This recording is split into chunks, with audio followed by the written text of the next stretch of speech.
El cemento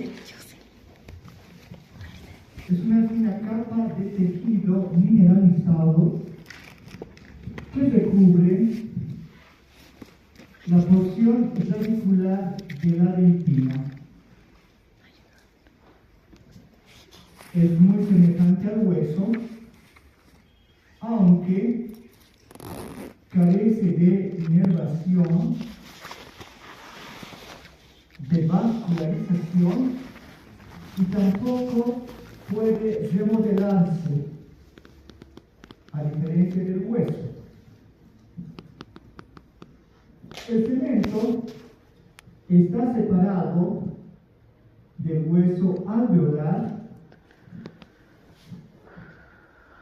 por el ligamento periodontal.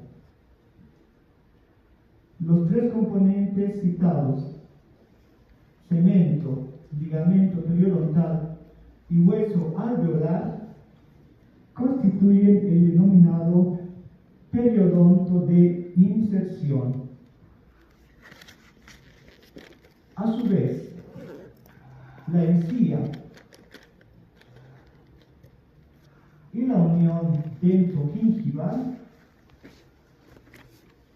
estructuran en conjunto el denominado periodonto de protección.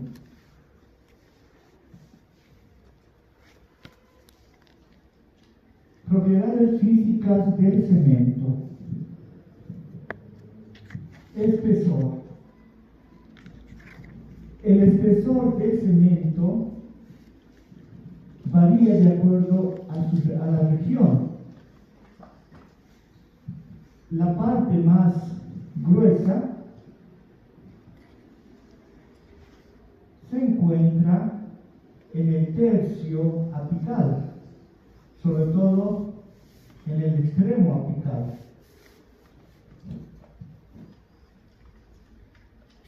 Y la parte más delgada, que tiene un espesor de 10 a 50 micrómetros, está localizada a nivel del cuello dental.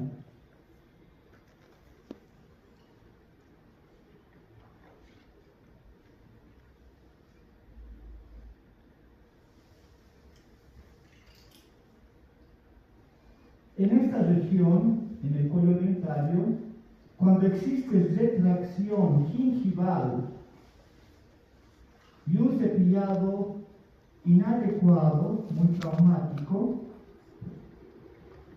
el cemento puede quebrantarse, puede salirse, dejando la dentina expuesta.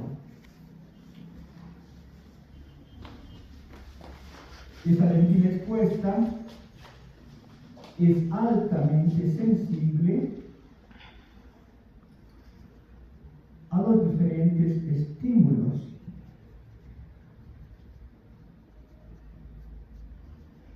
Como el frío, el calor, el aire, etc. A eso se conoce, a esa sensibilidad, se conoce como hipersensibilidad dentinal. Hipersensibilidad dentinal. Entonces aquí estamos viendo cuando hay retracción gingival, el cemento muchas veces se puede fracturar y deja expuesta la dentina, que obviamente es una sensibilidad bastante molesta, ¿verdad? Nos ha pasado alguna vez, me imagino.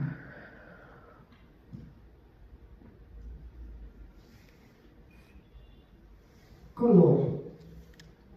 El color del cemento es ligeramente amarillo pálido y con tonalidad mate. Aquí vemos el cemento. Permeabilidad. El cemento es menos permeable que la dentina y más permeable que los demás tejidos dentales. Dureza. El cemento tiene la misma dureza que el hueso compacto por tener semejante composición inorgánica.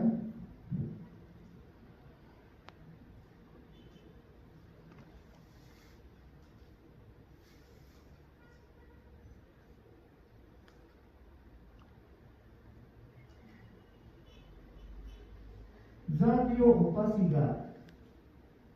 En una radiografía, el cemento tiene la misma radioopacidad que el hueso cortical o que el hueso compacto del hueso alveolar. Aquí vemos entonces el cemento y el hueso compacto del hueso alveolar, y en cabo se encuentra el ligamento periodontal, que es mucho más radiolúcido o más oscuro porque obviamente no tiene compuestos inorgánicos. Composición química.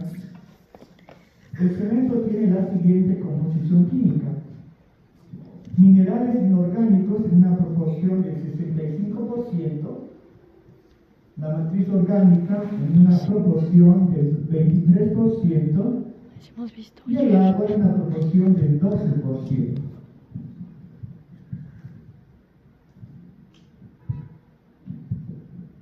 Dentro de los minerales inorgánicos, el principal o el más destacado, el más abundante, es el fosfato de calcio en forma de cristales de hidroxiapatita. Aquí vemos una imagen justamente de esos cristales del cemento. Sin embargo, existe en menor cantidad otros elementos inorgánicos, como ser el carbonato de calcio, el sodio, el potasio, el hierro y el flúor.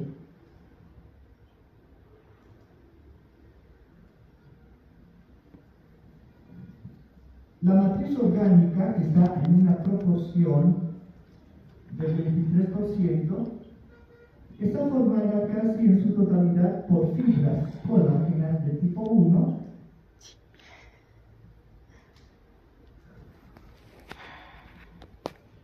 y entre las fibras se encuentra la sustancia fundamental amorfa o sustancia básica, que obviamente, como en todos sus tejidos, está formada por proteoglucanos, glucoproteínas y glucosaminoglicanos.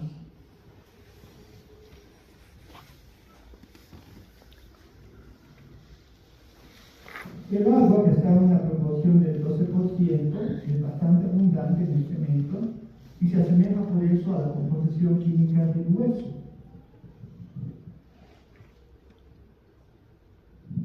Estructura histológica del cemento.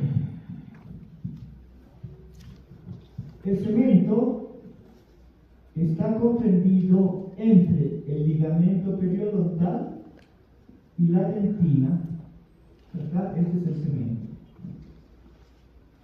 Está formado por células y por una matriz extracelular. Las células son los cementoblastos, los cementocitos y los cementoplastos. La matriz extracelular está formado por fibras intrínsecas y por fibras extrínsecas. En esta imagen esquemática vemos a esos componentes: los cementoblastos,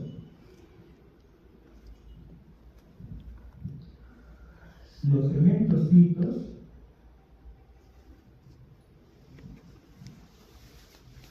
y los cementoplastos, los tres tipos de células presentes en el cemento. En cuanto a las fibras, en esta imagen esquemática vemos a las fibras intrínsecas,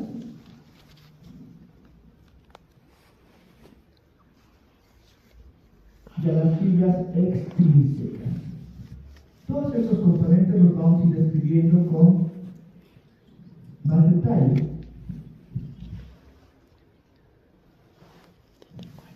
Los cementoblastos. Los cementoblastos son células originadas en las células mesenquimáticas del saco dentario durante la cementogénesis u odontogénesis, o sea, en la etapa de desarrollo. Les repito, se origina a partir de las células mesenquimáticas del saco dental o saco dentario. Pero también, cuando el diente ya ha erupcionado y está en estado ya adulto, pues ya no lo tiene formado, los cementoblastos se originan a partir de las células madre del ligamento periodontal.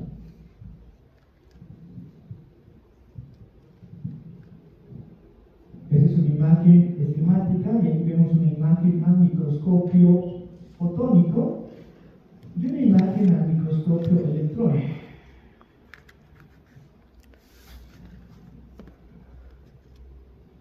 Los cementoblastos son células cúbicas formando una sola hilera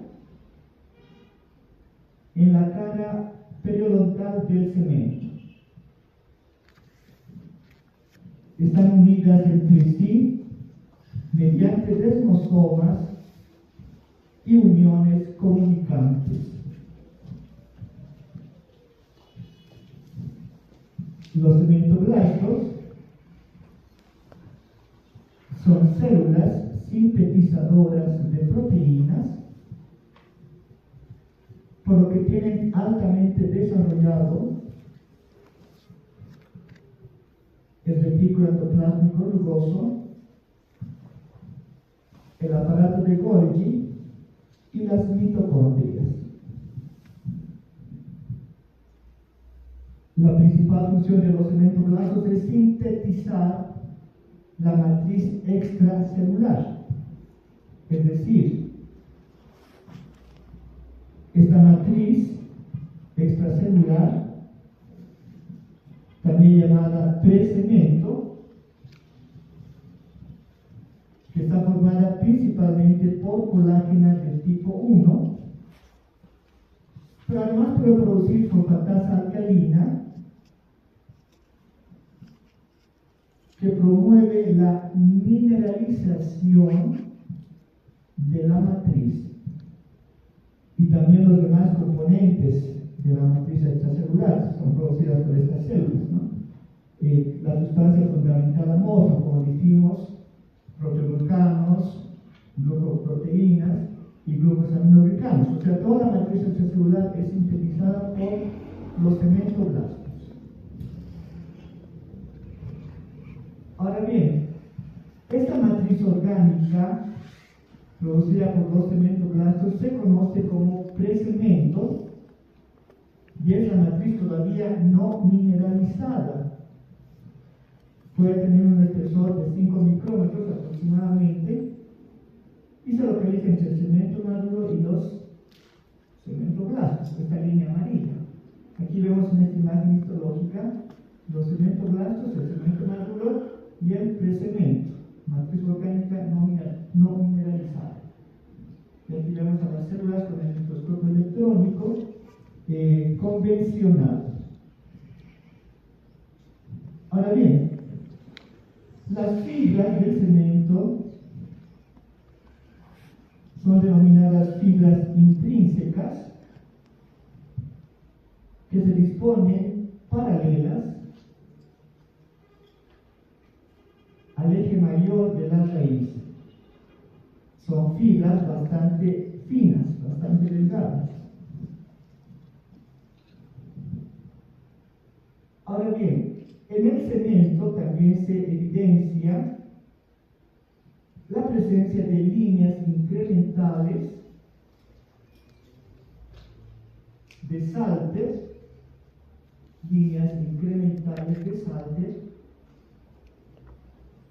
que son líneas oscuras producidas por el depósito cíclico de la matriz. Estas fibras se disponen de manera muy irregular, no son muy ordenadas, están muy irregularmente dispuestas. Lo que reflejaría que se producen en un ciclo anual, más o menos.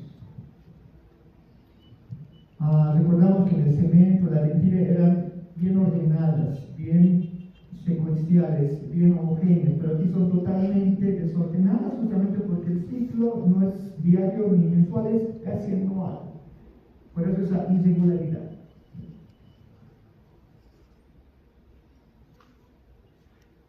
Cementocitos. Bien, los cementocitos son en realidad los cementoblastos que después de sintetizar la matriz quedan incluidos dentro de la estructura del cemento. Lo mismo que pasa con el hueso, ¿verdad? No se recuerdan. Estos cementocitos ocupan unos espacios denominados lagunas del cemento o cementoplastos,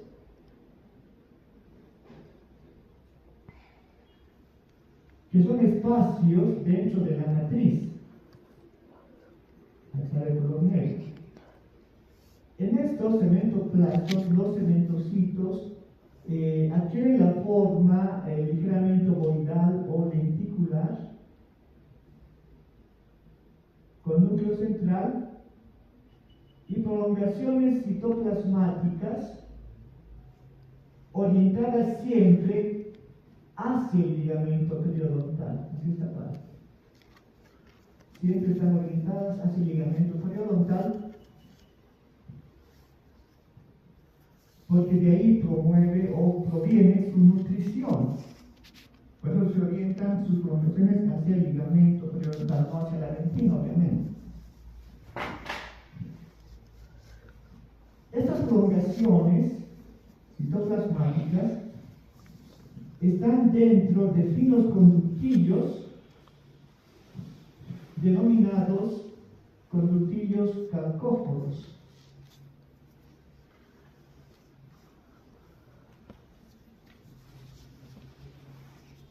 Se ha demostrado que existe una comunicación entre muchos conductillos calcóforos, como una especie de red de conexión. Sin embargo, sus prolongaciones ya no están unidas entre sí. Solo hay comunicación entre los conductillos, pero no entre las células. No hay uniones que unan las prolongaciones de los cementocitos. Bien, esta es una imagen de los cementocitos vistos con el microscopio fotónico. Vemos la laguna, vemos la célula y las prolongaciones citoplasmáticas que están dentro de los conductillos calcóforos. Todos se orientan hacia esta parte, hacia el ligamento periodontal. De hecho, es una imagen de un cementocito visto con el microscopio electrónico convencional o de transmisión, ¿verdad? Vemos la laguna, la forma del cementocito, y aquí vemos parte de una prolongación citoplasmática de esta célula. Bien, en algunos estados casi patológicos, podríamos decir, dentro de la estructura del cemento se encuentran las denominadas lagunas encapsuladas, que son espacios más amplios y que pueden contener varios cementocitos. Sin embargo, lo más frecuente es que dentro de las lagunas existen células epiteliales remanentes de los restos epiteliales de Malassez. Restos epiteliales de Malassez. Lo que reflejaría un defecto de la odontogénesis.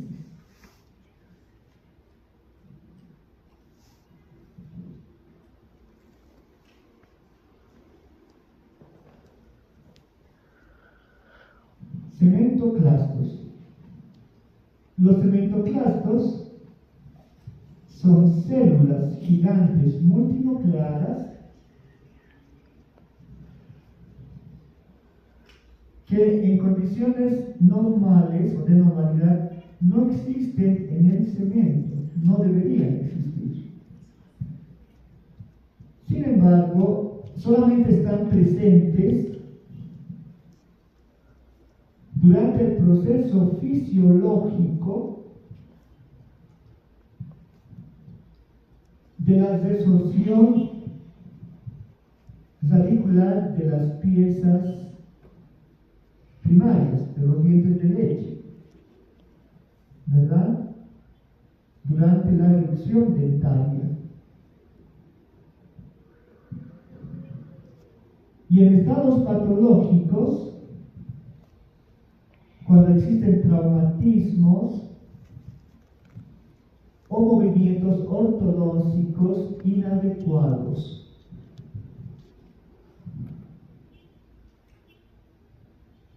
Bien, aquí estamos viendo entonces cómo son los cementoclastos con el microscopio fotónico de gran aumento.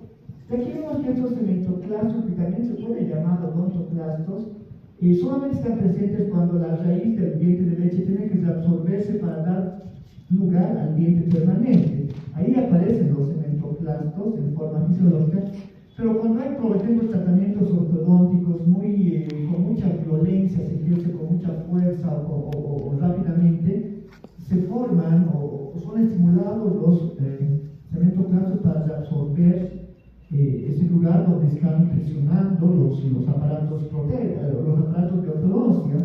Entonces, ahí solamente en esos casos, en otros casos, aparecen los cementoclastos. Normalmente, cuando el cemento está sano y ya es un diente adulto, normalmente no existen cementoclastos de manera constante como ocurre con el hueso. Por eso el cemento no se remodela a diferencia del hueso. En el hueso siempre hay cementoclastos, o osteoclastos ahí se llaman, pero en el cemento no siempre, solamente fisiológicamente durante la absorción radicular del diente de leche y patológicamente cuando hay movimientos ortodónticos violentos, inadecuados. Bueno, matriz extracelular calcificada. Aquí vemos una imagen esquemática de esta zona, el cemento, ¿verdad? El ligamento periodontal y parte del hueso. Eso lo vamos a ver con mayor aumento. Y más o menos tenemos esta imagen esquemática. La matriz extracelular calcificada del cemento, que como dijimos está comprendida entre la dentina y el ligamento periodontal, que es este, ¿verdad? Estas fibras se clasifican en dos tipos: fibras intrínsecas y fibras extrínsecas. Las fibras intrínsecas son bastante delgadas, de 1 a 3 micrómetros de diámetro más o menos. Estas fibras son producidas por los cementoblastos y se disponen paralelas al eje mayor de la raíz, en este sentido.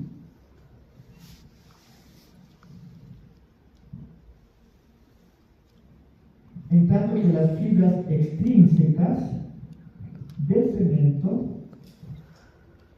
son fibras producidas por los fibroblastos periodontales, ya no por los cementoblastos, sino por los fibroblastos periodontales. Son fibras bastante gruesas, de 5 a 7 micrómetros de espesor más o menos, formando fascículos. Y son fibras también llamadas de Scharpel, fibras perforantes o de Scharpel,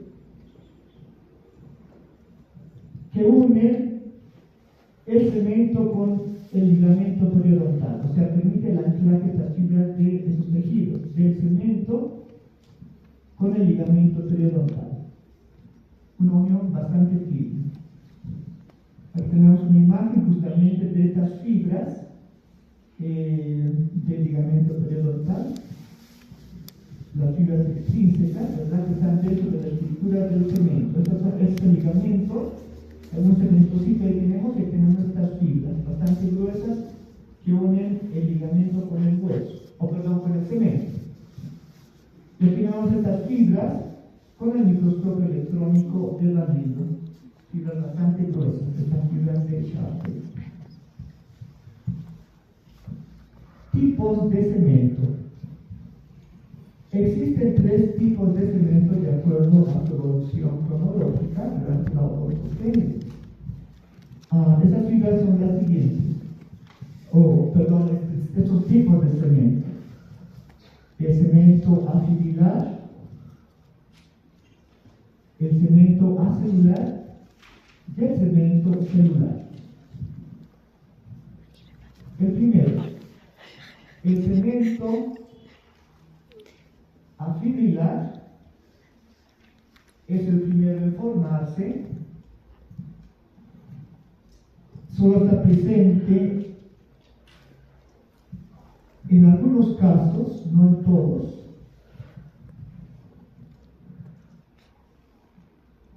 Y se localiza a nivel del cuello del tallo.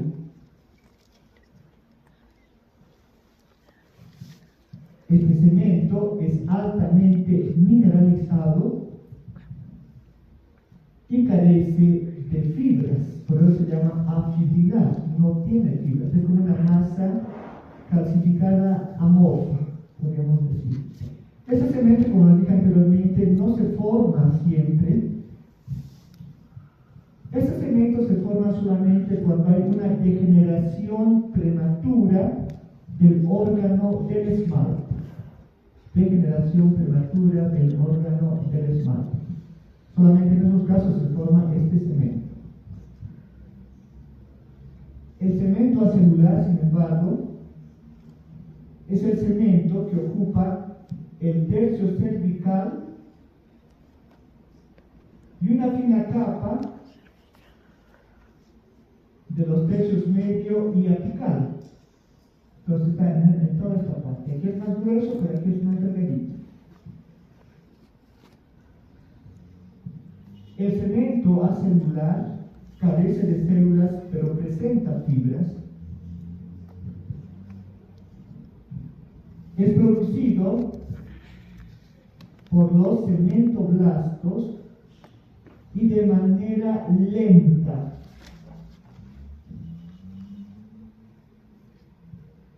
Como se produce lentamente, los cementoblastos, después de producir la matriz, se retraen y por eso no hay cementos, no hay células en su estructura, por eso es acelular, porque se produce de manera lenta.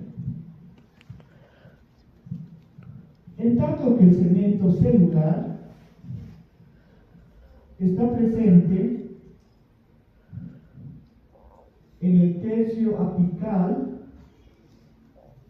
de la raíz y en las zonas de fulcación radicular. Este cemento se produce rápidamente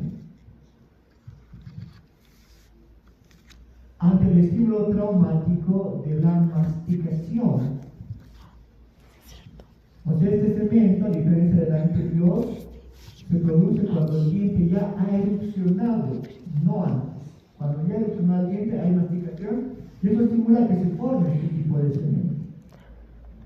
Bueno, entonces este cemento se llama celular porque presenta obviamente células que están presentes en las lagunas del cemento, ¿verdad? Unión cemento-esmalte y cemento-dentina.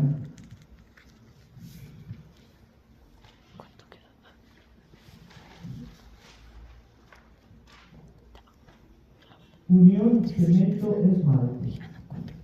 Aquí ven, la unión entre el cemento y el esmalte.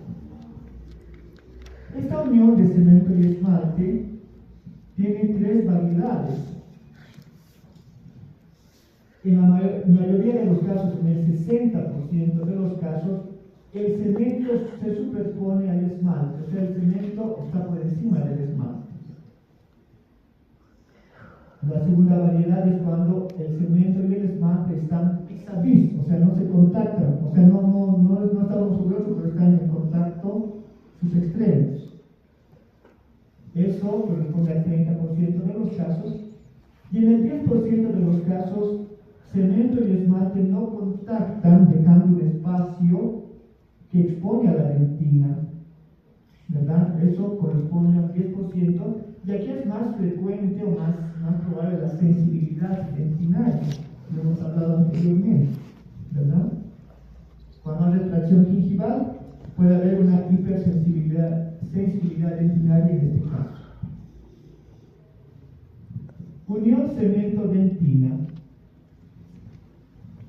Aquí vemos, ¿verdad? Unión entre el cemento y la dentina. Aquí vemos una imagen al microscopio. Esta unión cemento-dentina es lisa y homogénea.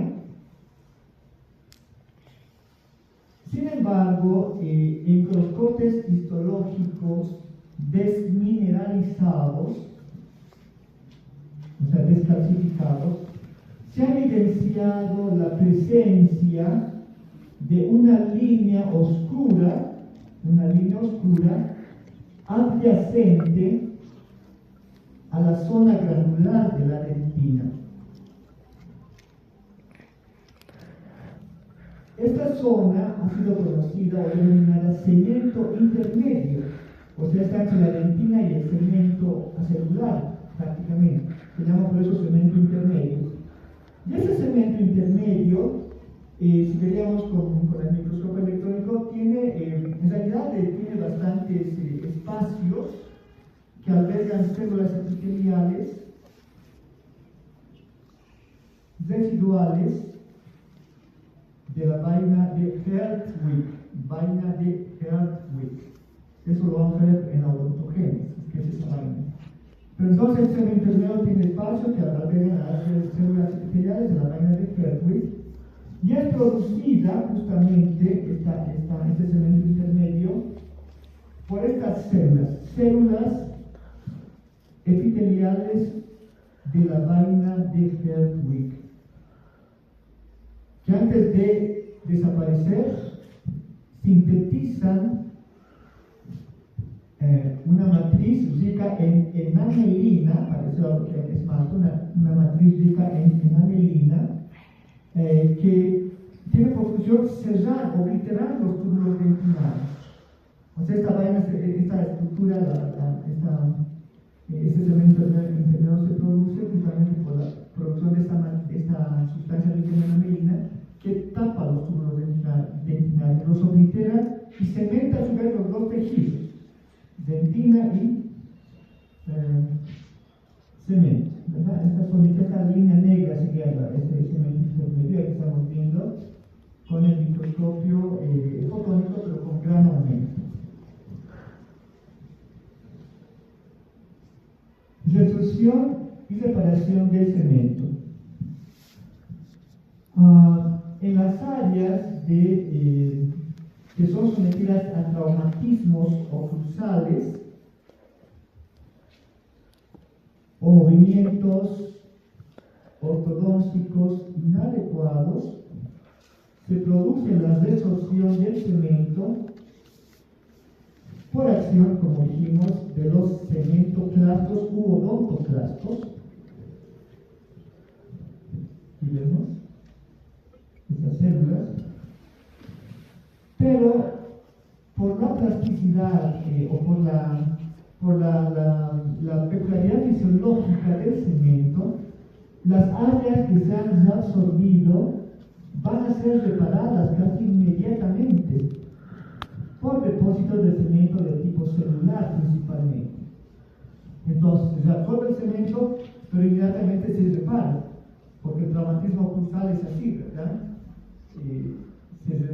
Se reabsorbe por el traumatismo, pero tiene que repararse inmediatamente. O sea, hay una reparación ante la resorción. rápidamente, inmediatamente. Ahora bien, sin embargo, en los cortes histológicos se ha evidenciado que las zonas de reparación marcan una línea bastante irregular que se conoce como línea de inversión. O sea, donde hay líneas de inversión significa que el cemento se ha reabsorbido pero se ha reparado. Como un signo clínico, podría decir, o histológico en este caso. Ahora bien, ante las fracturas radiculares, por ejemplo, un golpe, alguien nos ha dado un puñetazo, nos hemos caído de cara, se ha fracturado la raíz del diente, ante la fractura radicular, también se puede reparar el cemento por el depósito de una especie de callo de cemento.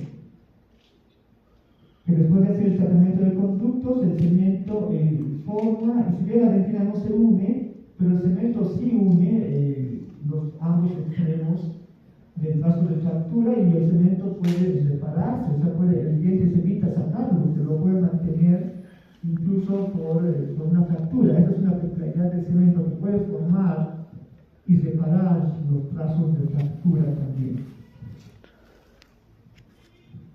Ahí tenemos entonces el llamado callo de cemento. La fractura se hace el tratamiento de conductos y el diente no se lo saca, pero se puede reparar por el depósito del callo de cemento, pero luego se convierte en cemento, ¿no? Y se repara la fractura. Envejecimiento del cemento. Por el avance de la edad y también por traumatismos oclusales intensos, se puede formar lo que se conoce como hipercementosis, es decir, una excesiva formación de cemento, sobre todo en el tercio apical. Aquí vemos, ¿verdad? Esta hipercementosis dificulta las exodoncias.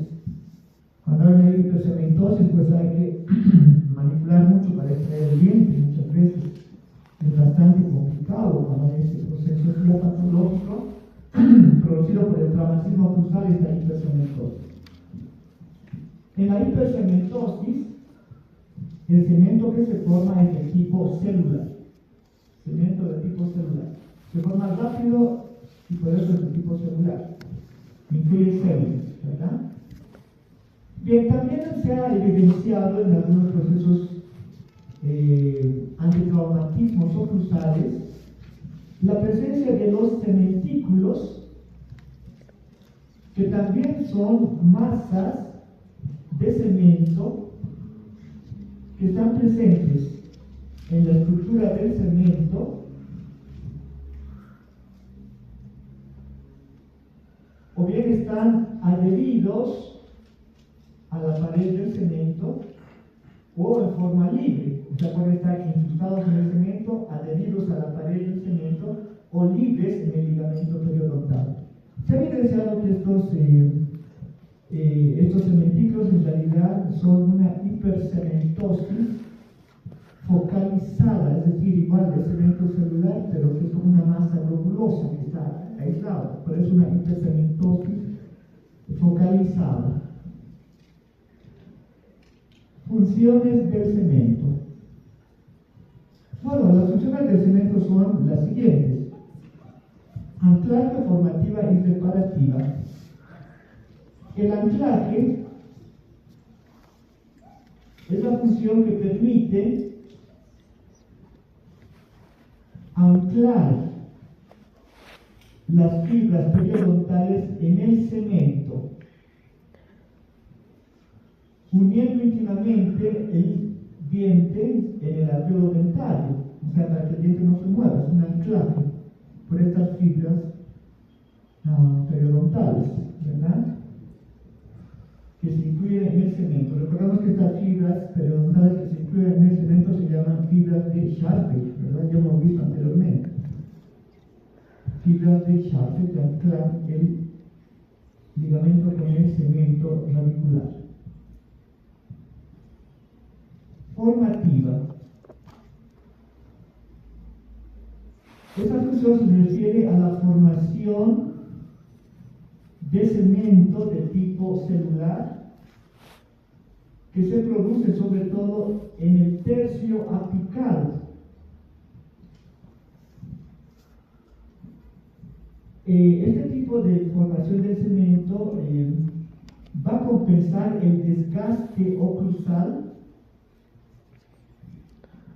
que se genera por la masticación. Ustedes saben que al masticar se va un poquito, el esmalte se va desgastando y se va haciendo más corto, pero el diente no puede ser más corto, tiene que mantener el plano oclusal, no puede acortarse. Entonces el cemento va formando o va formando en el ápice ese cemento para que mantenga la misma altura el diente, no se acorte, ¿verdad? Por eso es una forma formativa, es la principal peculiaridad. Luego tenemos a la reparativa. La reparativa se refiere a la formación de cemento de tipo celular en la zona de resorción y en los trazos de fractura radicular. Aquí estamos viendo, ¿verdad? Que hay una fractura, se puede reparar por el depósito de cemento. Bien, hueso alveolar.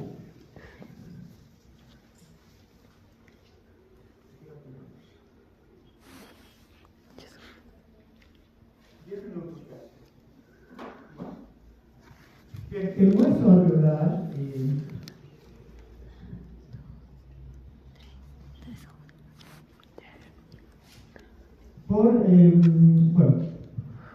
el cuerpo del hueso, tanto maxilar como mandibular, puede clasificarse solamente por fines pedagógicos en dos partes, que son el hueso alveolar y el hueso basal.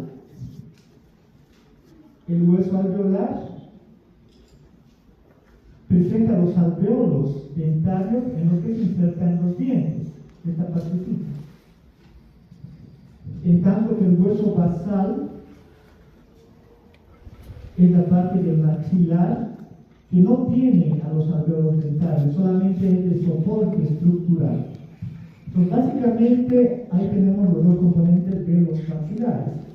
Hueso alveolar en relación a los alveolos y hueso basal que no está en relación con los alveolos. Componentes del hueso alveolar, o sea, que está en relación con los alveolos, ¿verdad? El hueso alveolar tiene los siguientes componentes: la cortical alveolar, las láminas corticales y el hueso esponjoso perialveolar. La cortical alveolar es la fase del hueso que se relaciona al diente. Las láminas corticales son las partes del hueso que están alejadas del diente, podríamos decir tanto el vestibular como el lingual. Y el hueso esponjoso perialveolar es el hueso esponjoso que está entre ambas láminas, ¿verdad? Entonces, es la estructura esquemática de lo que presenta el hueso llamado hueso alveolar. Componentes. Seguimos con los componentes. Bien, el hueso o alveolar o cortical, la cortical alveolar, que está en relación con el diente y el ligamento periodontal, también se conoce como lámina cribosa. Aquí vemos una imagen anatómica. Se llama lámina cribosa porque presenta múltiples perforaciones o múltiples fenestraciones que permiten el paso de los elementos vasculares.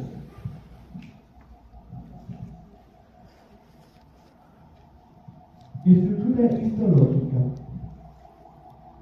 La cortical alveolar, histológicamente, presenta dos componentes: el hueso de inserción y el hueso de sostén. Aquí estamos viendo esta partecita como nuevamente. El hueso de inserción, como indica su nombre, permite la inserción de las fibras periodontales. Aquí se unen las fibras del ligamento periodontal. Este hueso es producido obviamente por las células mesenquimáticas del saco dentario durante la odontogénesis, pero también puede ser producido por células madre durante la etapa del diente adulto, podríamos decir. Ya lo dijimos al principio de esta parte. Este hueso de inserción forma fibras, pero no perfecta, forma sistemas de laminillas paralelos al alveolo. O sea, van a seguir esa dirección. Fibras paralelas al alveolo.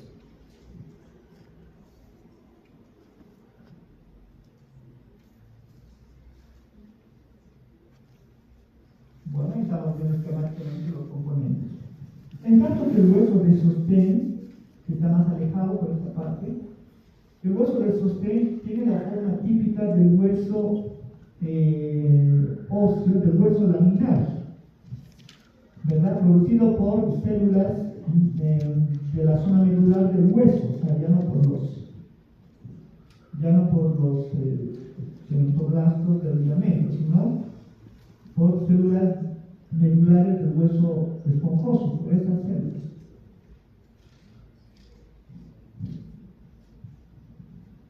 Láminas corticales. Las láminas corticales pueden ser vestibular, ¿verdad? Cuando están cerca del vestíbulo, y pueden ser lingual o palatina, lingual en el maxilar inferior y palatina en el maxilar superior, ¿verdad?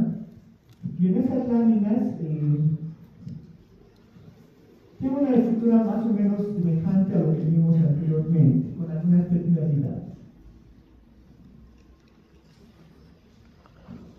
Estas láminas corticales tienen igual dos zonas, una zona periférica, en relación al periósteo, y una zona central que está por dentro. Entonces la zona periférica por acá y la zona central más hacia adentro, ¿verdad?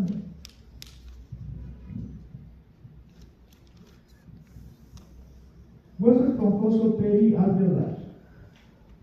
El hueso esponjoso perialveolar está formado por hueso esponjoso, obviamente, formado por trabéculas óseas que delimitan cavidades medulares que contienen médula ósea. O sea, es igual el hueso esponjoso, como ya hemos descrito en la parte de tejidos básicos.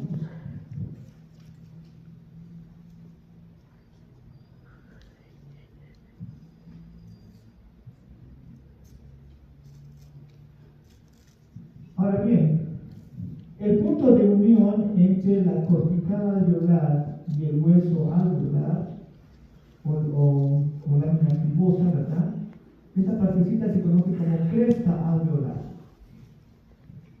En un corte anatómico también el tejido óseo que separa dos dientes se conoce como tabique interdentario, y el que separa dos raíces se conoce como tabique interradicular.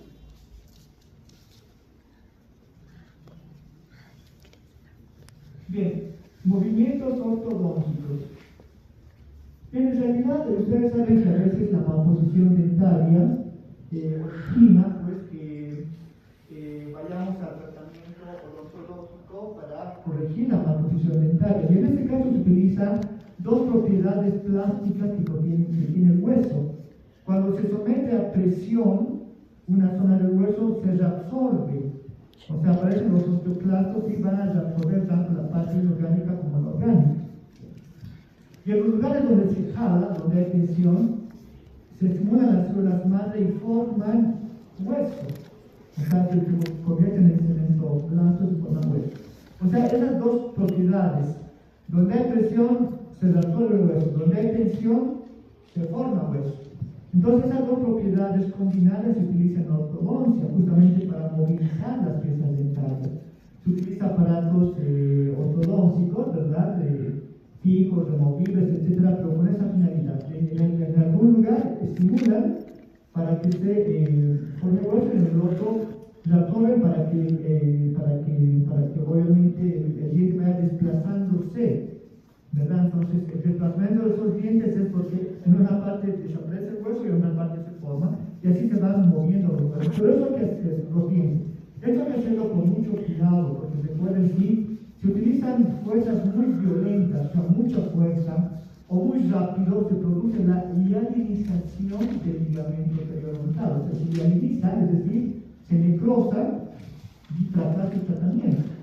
Entonces, por eso, cuando ustedes hagan el tratamiento ortodóntico, hay que hacerlo con paciencia. Suavecito, con fuerzas regulares, no muy intensas, ni muy rápidas, y aquí tenemos éxito en el tratamiento.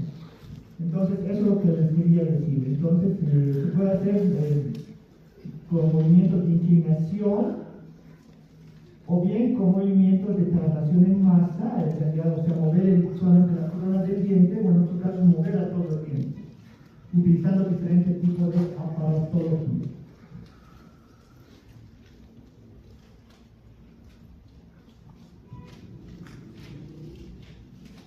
Entonces, de compresión, como dijimos anteriormente, se produce resorción del cemento, y donde hay tensión se produce neoformación del cemento, y eso produce el desplazamiento de las piezas dentarias para corregir la malposición.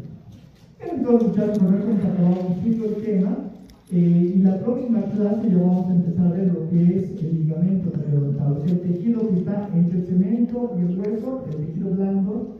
Ese es el ligamento periodontal, que lo vamos a estudiar con detalle en la próxima clase. Bien, muchas gracias, muchachos, nos vemos en la siguiente.